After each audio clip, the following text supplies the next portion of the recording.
ફરી એકવાર પ્રધાનમંત્રી મફત રાશન યોજનાના દુરુપયોગની ઘટના સામે આવી છે, જેમાં ગત રોજ દાણીલીમડા સર્કલથી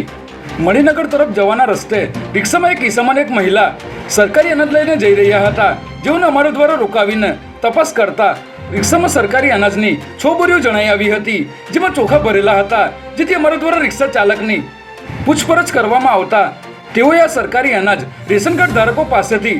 પૈસા આપીને ખરીદ્યું હોવાનું જણાવ્યું હતું. આમ ઘરે ઘરેથી સરકારી અનાજ ભેગું કરીને તેને ઊંચા ભાવે વેચવાનું મસ્ત મોટું કૌભાંડ ચાલી રહ્યું છે.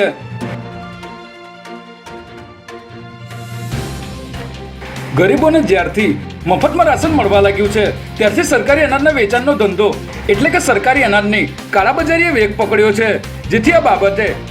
અન્ન અને નાગરિક પુરવઠાના અધિકારીઓએ સઘનતાથી તપાસ કરી